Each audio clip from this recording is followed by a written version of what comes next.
অভিনব ঘুষিতেই boxing champion রাজকে knockout করে দিল। এমন ঘুষি কেবল একজন প্রফেশনাল খেলোয়াড়ই মারতে পারে।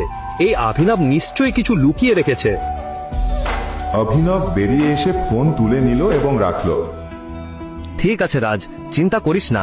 যদিও এখানে তোকে হারায়ও, আমরা বিল এমন ভাবে বাড়িয়েছি যে ও 7 জন্মেও এটি পরিশোধ করতে পারবে না।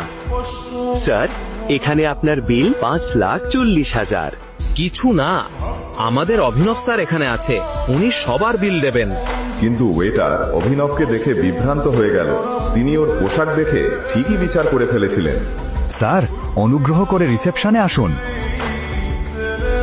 সাবধানে দেখো যেন ও পালিয়ে না যায়। এখন সবাই ওয়েটারের দিকে তাকিয়ে রইল। অভিনব যদি বিল না দিতে পারে, রাজ আজ তার সব রাগ অনন্যার ওপরে বের করে দেবে। এই ভয়ে অনন্যা ঘামতে শুরু করলো। ওয়েটার যখন অভিনবের হাতে থাকা কার্ড নিল ও সোয়াইপ করলো, তার মুখের রং উঠে গেল। কি হয়েছে? অভিনবের কার্ডে কোনো ব্যালেন্স নেই, কোনো টাকা নেই? যদি তার কার্ডে টাকা না থাকে তাহলে বলো, ওর সম্মানের কথা চিন্তা করো না। অনন্যার মুখে রং ঘুচে যাচ্ছিল, কারণ যদি অভিনব বিলে টাকা না দিতে পারে, রাজ আর ছেড়ে দেবে না। কি ব্যাপার, ওনার কাছে কি কোনো টাকা নেই?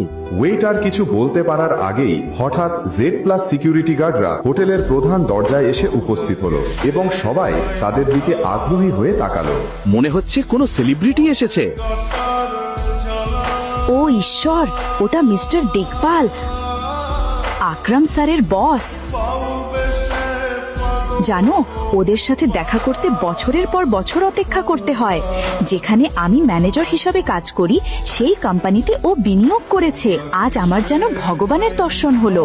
মিস্টার দিকপাল অভিনবকে চিনে ফেলল। তুমি এখানে কি করছো? মিস্টার দিকপাল অভিনবকে দেখল এবং সবাই মনে করলো সে তাদের দিকেই তাকাচ্ছে। তখন রাজ এগিয়ে এলো। অভিনব মিস্টার দিকপালকে অগ্রাহ্য করে মেন গেটের দিকে হাঁটতে লাগলো। তখন মিস্টার দিকপাল হোটেল ম্যানেজারকে বলল, ম্যানেজার, ওর এবং বাকিদের বিল আমার অ্যাকাউন্টে ট্রান্সফার করে দিন। এটা বলে মিস্টার দিকপাল নিজ তার রুমে চলে গেল। 1 মিনিটে এত কিছু ঘটলো যে কেউই কিছু বুঝতে পারল না। এই মিস্টার দেখভাল কি কিছু খেয়েছে নাকি? উনি অভিনবকে অন্য কারোর সঙ্গে গুলিয়ে ফেলেছেন। হেই অভিনব, মিস্টার দিকপাল টাকা দিয়েছে তো আমি বাজি জিতেছে। তুমি কোথায় যাচ্ছ? আর সেই যুক্তি অনুযায়ী অনন্যা এখন আমার। আর আজ রাতটা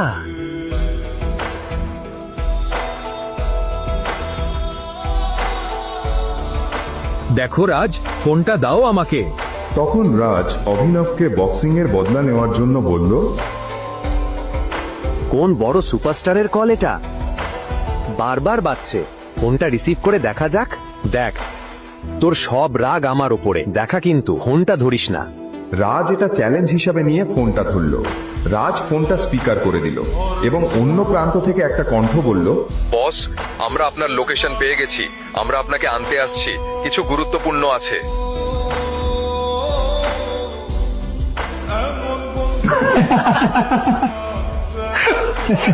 এটা নিশ্চয়ই কোনো রিক্সা চালক বা কেব চালকের ফোন। নিজেকে বস মনে করছে। আনন্দাও এটা মজার মনে করছিল, কিন্তু এরপর এমন কিছু ঘটলো যা সবাইকে নীরব করে দিল।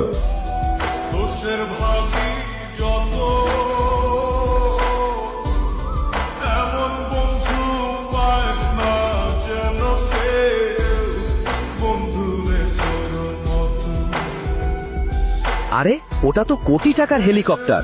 অভিনবের ট্যাক্সি কোথায়? এরপর অভিনব ফোনে কিছু বলল আর হেলিকপ্টারটা উড়ে গেল সেখান থেকে। ঠিক সেই সময় একটা ট্যাক্সি এসে অভিনবের সামনে দাঁড়ালো।